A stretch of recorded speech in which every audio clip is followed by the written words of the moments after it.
Hopefully I don't eat it and go viral. In this video, I've got to move my Lifetime shed. This is a 15-foot by 8-foot dual entrance shed with a built-in floor.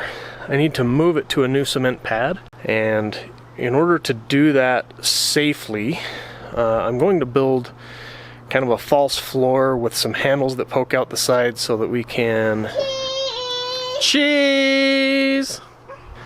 You know, have 8 guys or so help lift the shed up and safely transport it over to our new cement pad. I don't want to ruin the shed. The shed is, you know, a $1,400 or so investment. The walls latch into the floor and kind of click into place. And my fear is that if we tried to lift that just straight by the plastic, that it would flex enough that some of those would pop out, potentially breaking parts and destroying the shed essentially. We're going to have to lift it just enough to get it slid up onto this false floor that we're going to build. But then the thinking is that we can just pick it up by the extra sticks that poke out the sides. And I'll show you how I'm going to build that. And then we'll get it moved to its new location. And then I'll dismantle the false floor that we built to transport it and reuse that lumber for other projects.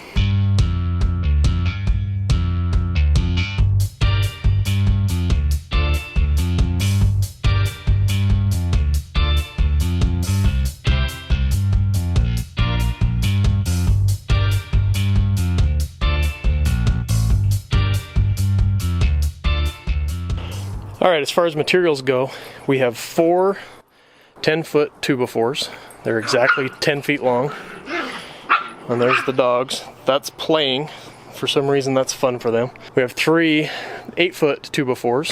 Those are exactly 8 feet long. We have 3 sheets of 7/16 OSB because it was cheaper than anything else at one of the big box stores. Lumber prices are still a little spendy, so we're going to be careful with this wood and hopefully reuse it for some shelving or something else so it's not a complete waste of money. But what we did is I laid out my 10-foot 2x4s. I marked the center, 5-foot center mark. And then I came out 4 feet from that and made a mark.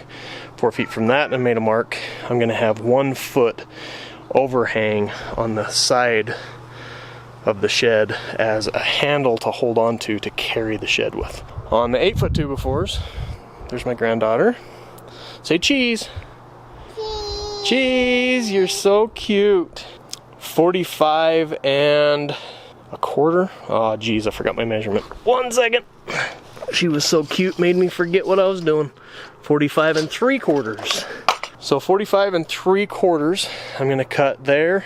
45 3/4 there. I'll have 6 identical lengths. Those are going to lay here. That's going to put the next 10-footer at exactly middle of the seam for each of these. That'll make a little bit more sense. I'll show that when we get to laying this out. Essentially, I'm doing 4 foot on center with not much cross bracing in between, and I'm going to use some pretty heavy duty screws to hold this together, and hopefully it doesn't fall apart. So let me get some of this built. I'll get the framework built, or at least some of it, and show you how this lays out so it makes more sense. I'm actually rethinking this because I want that first piece to overlap fully. Let me make sure I did this right. Do some math, because math is hard.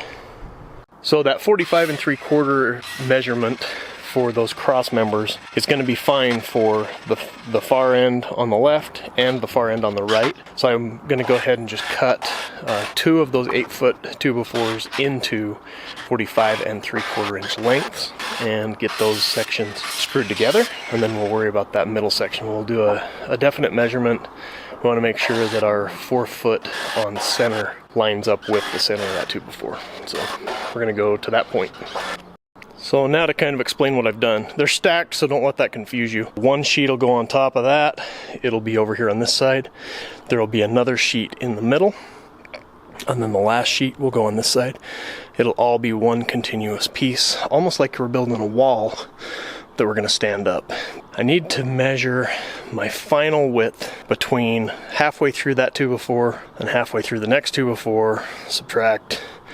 It should be, if my math is correct in my head, 48 inches minus an inch and a half. That's what it should be, but I'm going to double check, because let's measure a whole bunch of times and only cut one time.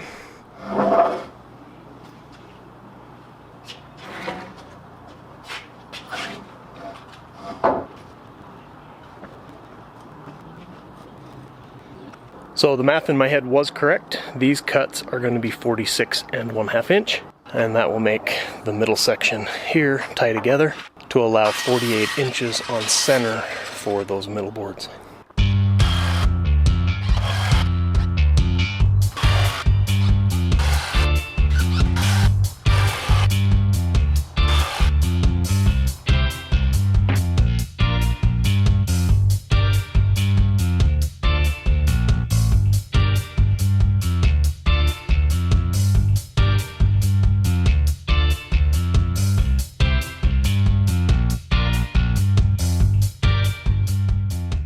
Well, the lighting is terrible, but it's complete.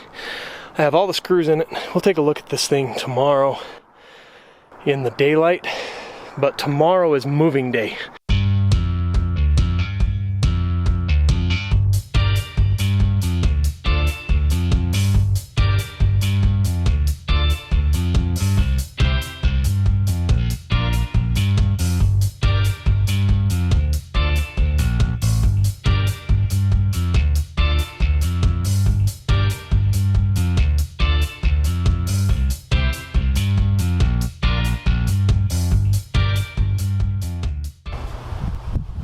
In order to make room for the shed on the pad, we had to take off 2 of the branches on that tree because the shed's going to be pretty much right on the edge of that. So I took the slide off of the swing set.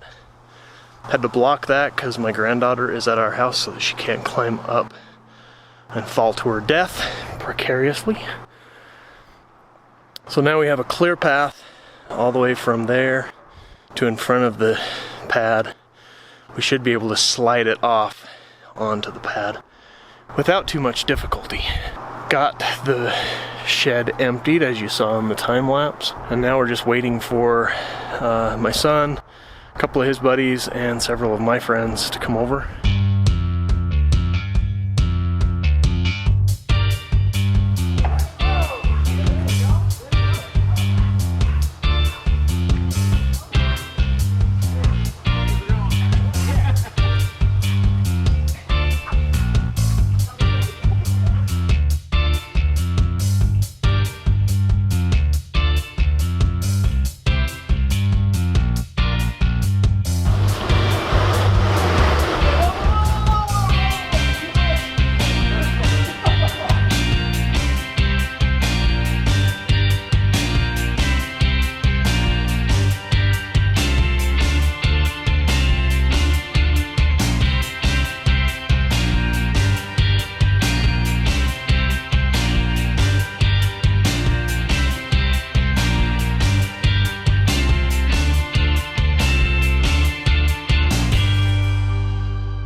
So these are the screws that I used. I used 3.5 inch number 10 construction screws. They have kind of it's a Torx bit connection. Each box comes with its own Torx bit.